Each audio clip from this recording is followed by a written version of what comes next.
25% के लिए जो बोल रहे हैं, तो इसके लिए थोड़ा जानना चाहेंगे। देखिए, ऑनलाइन ऑप्शंस में जैसे हमने बताया कि जो राष्ट्रीय स्तर पे बड़े बड़े कोचिंग इंस्टीट्यूट हैं जो अरबों रुपया लगाए हैं, तो उनके सामने हम लोग नहीं टिक पाते हैं ऑनलाइन पे।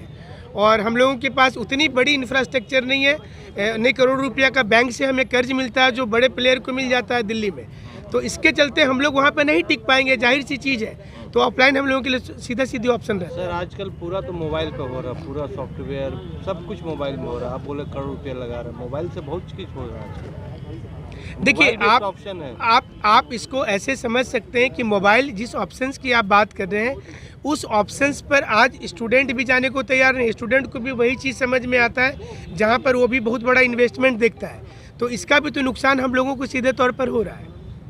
ऐसा देखिए, मतलब हम तो सरकार के साथ हैं। अगर सरकार ये बोलती है कि हम पूरा कर दे रहे हैं तो हम लोग समर्थन देंगे, लेकिन सिर्फ कोचिंग इंस्टीट्यूट को डायरेक्ट टारगेट करना, आज मॉल क्यों खोल करके हमारा, हम लोग ये पूछना चाहते हैं। सरकार तो जनता के लिए बंद की है, किसी को सरकार को फायदा थोड़ी, उसका खुद राजस्व लॉस होता है, सरकार को चलाना मुश्किल हो जाता है। नहीं, ये भी तो हो सकता है कि जो दिल्ली और नोएडा स्थित बड़े बड़े कोचिंग संस्थान है जिनका इंफ्रास्ट्रक्चर डेवलप है, उनकी बड़ी फंडिंग होती होगी कि छोटे संस्थान को बंद करो। एपिडेमिक को देख के किया गया है, ना कि किसी को टारगेट। तो क्या बार और रेस्टोरेंट एपिडेमिक को देख करके खोला गया है? आपका बोलना है। राजस्व भी तो चाहिए, तो फिर कोचिंग वाले भी तो टैक्स जमा करते हैं। कोचिंग वाले जो हैं प्रोप्राइटर, उनको पैसा चाहिए कि नहीं चाहिए? सरकार अपनी सारी राजस्व आने वाली संस्था को कितने महीने तक बंद कर सकती है? सरकार से आप पूछिए कि कितने एकड़ में कितने लोगों को बसाया जा सकता है। कोरोना आज 2 साल से आ गया, आपको मालूम है इतनी बड़ी आबादी इस शहर में नहीं होनी चाहिए।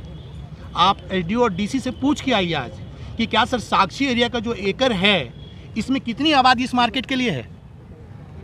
क्यों बोकारो में सेक्टर मार्केट है? क्यों आटेलको में सेक्टर मार्केट? क्यों साक्षी के आसपास एरिया में सेक्टर मार्केट नहीं है? आज आप 6 फीट की दूरी की बात करते हैं, क्या किसी घर से किसी घर की 6 फीट की दूरी है? तो आप ये सोच के देखिए कि हम लोग ये चाहते हैं कि सभी जगह प्रॉब्लम्स है।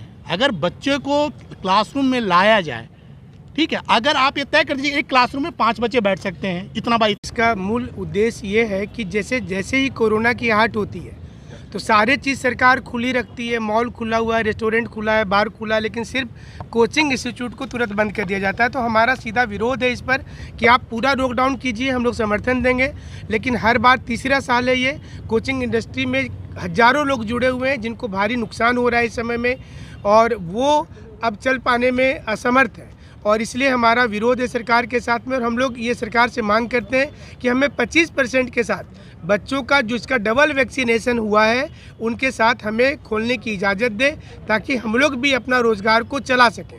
जमशेदपुर के अलावा हमारा जो संगठन है रांची में, धनबाद और बोकारो सभी जगह पर ये आंदोलन हो रहा है, और इसके बाद अगर 15 तारीख तक में निर्णय नहीं होता है तो हम लोग आगे की कार्रवाई करेंगे। लेकिन हमें स्वास्थ्य मंत्री श्री बन्ना गुप्ता जी ने आश्वासन दिया है कि शनिवार को मुलाकात करेंगे, और रांची में हमारे संगठन से वो मिले थे, उन्होंने कहा है कि आपके ऊपर में हम विचार कर रहे हैं।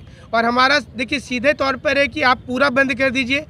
इंडस्ट्री में छोटे बच्चों का, हम लोगों की जो क्लासेज चलती है सारे 21 वर्ष वाले हैं, 20 से 25 वर्ष वाले हैं, तो सभी की डबल वैक्सीनेशन हो गई है। तो आप कम से कम गाइडलाइन को करते हुए, जैसे बाकी लोगों को आपने दिया है कि मॉल और रेस्टोरेंट और बार को आपने खोला है और एग्ज़ाम होने वाले हैं, इसको देखते हुए हमारे ऊपर भी विचार करे सरकार सहानुभूति के साथ में, और हम लोगों को भी आर्थिक रूप से मजबूती करने में हम उम्मीद करते हैं कि सरकार हम पर भी ध्यान देगी। इसी का विरोध करने के लिए हम लोगों ने आज आम बगान में इसको रखा है, ताकि हमारी स्थिति सरकार ऐसी बना दे रही है कि हम लोग ऑफिस में बैठने लायक नहीं बचेंगे आने वाले समय में, और इसलिए इस प्रेस कॉन्फ्रेंस को आयोजित किया गया है।